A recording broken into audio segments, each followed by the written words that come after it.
Welcome to the Explainer. Today we're jumping into the incredible story of Sikkim. I mean, think about it. How does a tiny, independent kingdom, literally squeezed between giants, end up making the huge choice to ditch its monarchy and become part of the world's biggest democracy? Let's find out. So, let's get right into it. This is a fascinating story, right? Sikkim was basically caught in this massive geopolitical tug of war. You had Nepal, the British Empire, and China all pulling in different directions. And yet, somehow, Sikkim managed to choose its own destiny with India. How did that happen? All right, so let's set the scene. We're going back to the early 19th century. And you've got to picture this. Sikkim is this small, beautiful kingdom tucked away in the Himalayas. But it's in a really tight spot, like caught in a vice. On one side, you've got the expanding Gorkha Empire of Nepal, and on the other, the super powerful British East India Company. So this whole period was just a whirlwind of action. Conflicts, treaties, the map was basically being redrawn on the fly.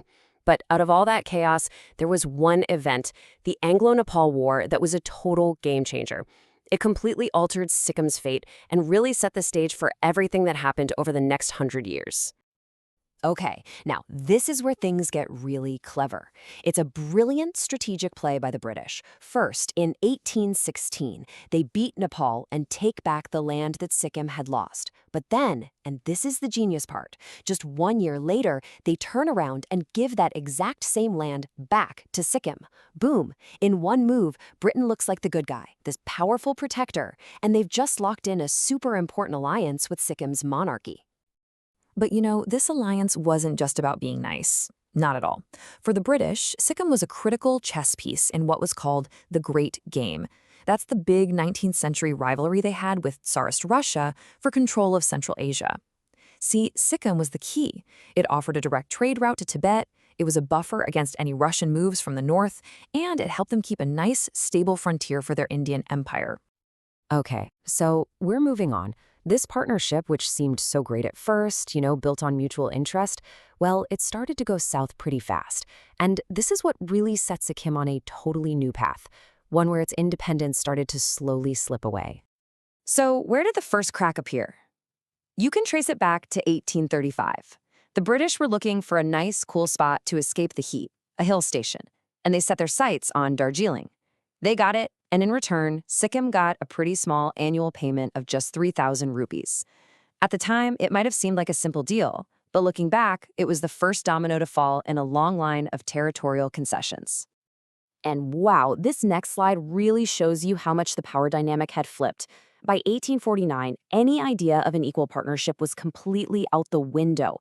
All it took was a minor argument for the British Governor-General, Lord Dalhousie, to just go ahead and annex not only Darjeeling, but also a huge chunk of Sikkim's best farmland in the south.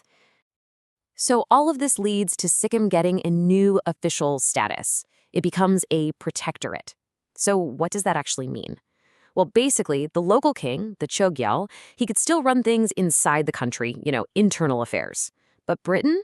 They were now in charge of all the big stuff. Foreign policy, defense, the whole shebang. Sikkim was definitely not a fully independent kingdom anymore.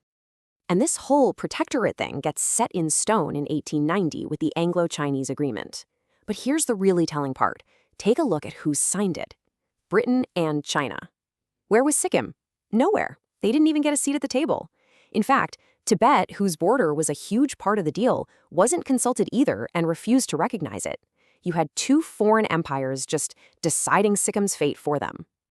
Okay, so let's jump forward in time all the way to the mid-20th century. The British Empire is packing its bags and leaving the subcontinent. This opens up a brand new chapter for Sikkim because a newly independent India is about to step into that role of protector. And sure enough, in 1950, a formal treaty is signed with the new Indian government. Now, on the surface, it might look like not much had changed. Sikkim was still, officially, a protectorate. The only difference was that its guardian was now India instead of Britain. And that power-sharing deal was pretty straightforward.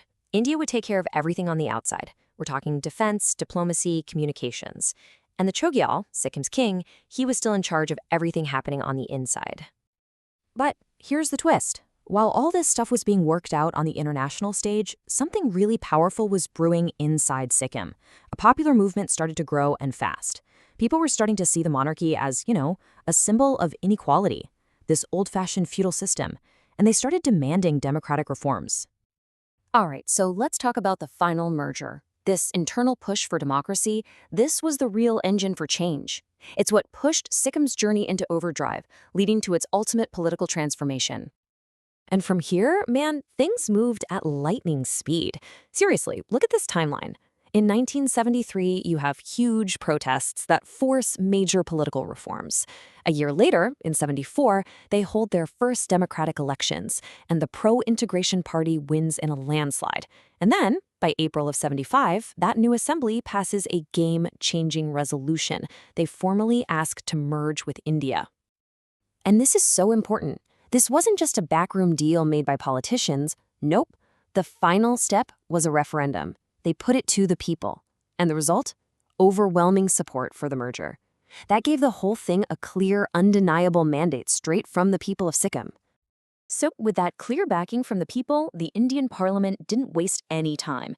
They accepted the request. And just like that, in 1975, the centuries-long story of the Kingdom of Sikkim came to an end, as it started a brand new chapter as the 22nd state of India.